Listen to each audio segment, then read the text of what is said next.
What is going on, my broskiis? My name is Toadskii, back again, here to bring you guys yet another One Piece Treasure Cruise video. In today's video, more awesome news is arriving on Japan. We now have the full announcement of the upcoming Sugo-Fest on Japan, which is going to be Sabo and Koala. So yes, it is now fully confirmed that they are going to be Sugo-Fest exclusive characters, like what a lot of people did predict. And we actually have a little bit of an idea as to what these characters do, and oh my god.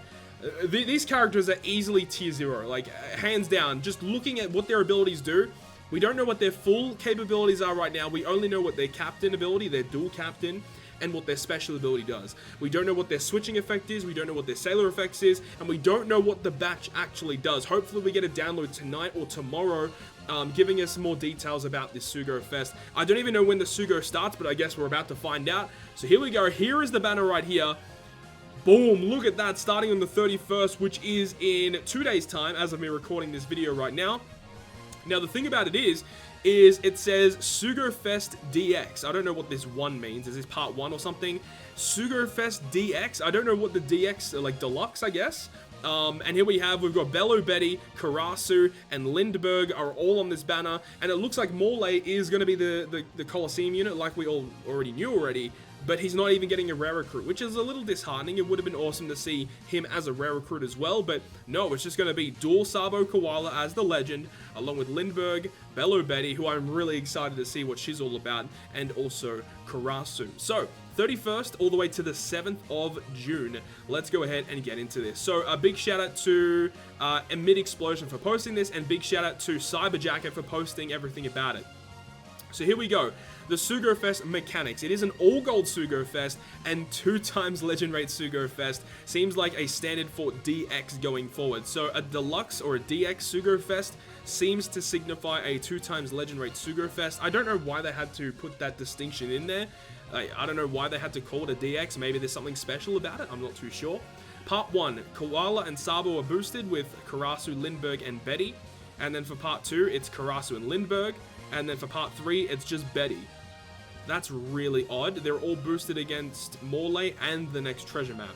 Really odd. That's really, really odd. I don't know why you have 2 of them boosted on one part and then 1 of them boosted on the other part. I feel like they should have just had 4 rare recruits in the game. I don't know why they're doing it like this. Really odd. As in terms of the pulls, we got the 3rd multi, 11th poster legend, 6th and 9th rated up legend, and 12th and 15th rated up legend with max special. That's really nothing that special, really. That's nothing amazing. Most Sugo-Fest on Japan nowadays kind of have that structure, so I'm not really too excited about that. I think that's pretty stock standard. And even for this, like, the 2 times legend rate and the all gold, I'm a really big fan of that. But the rate boosts are kind of weird. They should have just all been boosted on all the parts and then split up other rate boosted rare recruits and legends along the way. That's, I feel like, how they should have done it. But it is what it is. But now, here's the really interesting stuff. We get to find out what Sabo and Koala actually do. Interestingly enough, we don't actually know what their colors are yet. So that will also be very, very important to find out. But it says they will be voiced. That's going to be awesome. We're finally getting a voiced Koala, if there is not a voiced Koala in the game yet. I don't think there is. But the captain effect will boost freedom, or free spirit characters, and cerebral by 4 times and give them a 1.2 times HP and recovery boost. As you hit perfects, the boosts go to 4.5.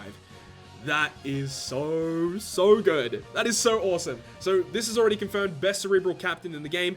Inuarashi and Neko Mamushi are not even out yet, and this character is already the best cerebral captain in the game, which is kind of saddening.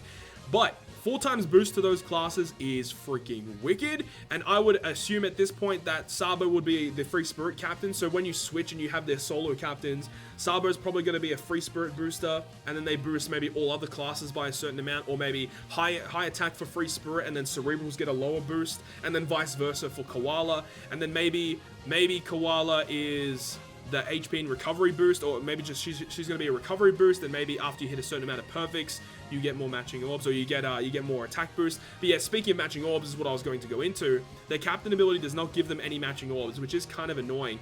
But their special ability, oh my god, their special ability will go ahead and convert block and badly matching orbs into matching. That's already very, very powerful. It would have been nice if it just said, you know, convert all orbs, including block, into matching, because this means you have to rely on getting either block or badly matching. So I don't know how I feel about that. It should have just been all orbs, including block, into matching. But then, Free Spirit and Cerebral attack 2.25 for 1 turn. Wow. Like, holy crap, dude. 2.25 for 1 turn. Like, this character already, like, succeeds 6+ Crocodile in every single way. In terms of captain, in terms of special. This character's already better than so many other characters in the game.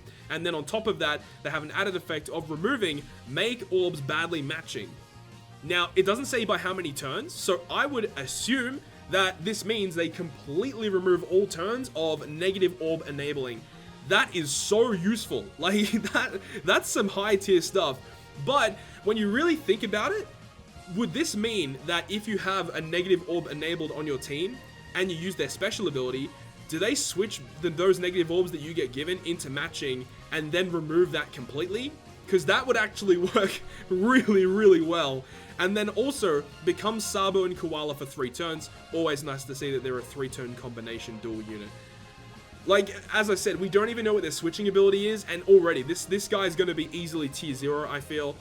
The fact that they boost Freedom and Cerebral is very nice, and that would also mean that the batch is going to be Free Spirit and Cerebral related. We already know Colosseum Morley that's coming out. He's going to be a Free Spirit conditional attack booster, so that's really nice to know. So he's going to work very well on this team, of course, with all... Like, this batch is just going to work really well together. And I'd assume Lindbergh is going to be a Cerebral unit. That would make sense. Bello Betty is probably going to be Free Spirit. And then, you know, Karasu probably could be either of them, so we'll have to wait and see.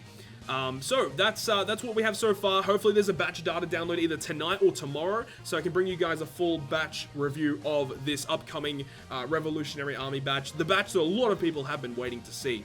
Now, boosted legends for part 1, you've got Sabo Koala, Luffy Law, V2 Sabo, or V3 Sabo, Barto Cavendish, Carrot, Shiki, Wipey Marco, Shanks, Mingo, Rayleigh, Lucy, Sabo. Okay, this doesn't seem that impressive. I mean, that's really impressive, that's really impressive, and that's really impressive. And then obviously that, but everything else is kind of like average to mid-tier to okay, like pretty good. Part 2, you've got, okay, that's good, that's good, that's good, that's good, that's good, that's meh, that's meh, that's meh, that's okay, that's okay, part 2, that first half of part 2 is some top tier stuff.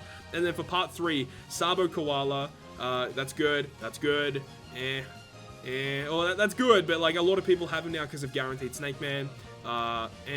Wait, what? Okay, that's Luffy Law. Oh my god, I thought that said Luffy and Ace. Okay, my bad. Scratch that what I said earlier. This part's automatically amazing because of Luffy and Law. I completely skipped over that. I thought, for some reason, I saw Luffy in 3 characters, 3 letters. I thought that was Ace, but no, that's Luffy and Law. Okay, part 1's actually really, really good. And then you've got Luffy and Ace on part 3. That makes a little bit more sense. And then Robin Zoro. V1 Zoro and V1 Mihawk are both boosted. Bruh, that's pretty bad. And then you got Frankie, V2 Sanji, V2... you got V2 Katakuri in here as well. That's pretty nice. And then for the boosted rare recruits, it's pretty much all of the most recent stuff that we have so far. Yeah, man, that's some pretty exciting stuff. I'm really excited to see what the switching effect of this Sabo and Koala do. So if we already have a look at what they do, right?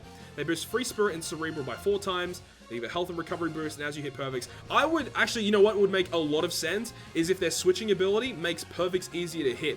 Or if you guys don't know, so if we actually look at this right here, this new ship is going to be available very, very soon coming up. And this is one of those ships that is like the Zunisha ship, where you spend 30 gems to unlock it from Extra Island. Now, we don't have any confirmation as to what this ship is going to do.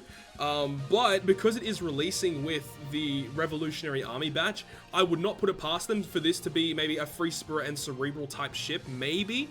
And it might make perfects easier to hit, kind of like the Cerebral ship, kind of like the Zunisha in a way, but it's going to be Free Spirit related. That could be the case, but I do think that their switching effect might have something to do with them making perfects easier to hit and maybe getting some more guaranteed orbs, because that's something that we don't see with any of their abilities in terms of their captain or their special, is that getting matching orbs might be a problem, but then again, they manipulate block and badly matching orbs. So we'll have to wait and see how this character actually pans out. As I said, I'm really, really hoping we get a data download for these characters soon, because I'm excited to see what Lindbergh, Karasu, and Bello Betty are going to do. Specifically Bello Betty, I mentioned this in my previous video a couple days ago as well. I think Bello Betty is going to be a character that's going to be like the main booster of your team. I think she might be, considering this character as a type booster, maybe Bello Betty is an orb and color affinity booster, because then you've got what's his name? Morley, the Colosseum unit being a conditional booster. So now you can have Bello Betty being an Orb and Infinity booster. And then Lindbergh and Karasu might be some debuff removers or something like that. We'll have to wait and see. As I said, we'll have to wait and see, but I am super duper excited for this batch. Let me know down below in the comment section what you guys think about this batch and what they're going to be doing and how they're going to synergize together. Would love to see your thoughts and opinions on this. Hopefully you guys enjoyed the video, and if you guys did enjoy it, make sure to go ahead and hit the like button down below. And if you want to stay up to date with all the content I post to my channel, including more One Piece Treasure Cruise content, make sure to hit the subscribe button down below. But on that, guys, I'll see you guys within the next video.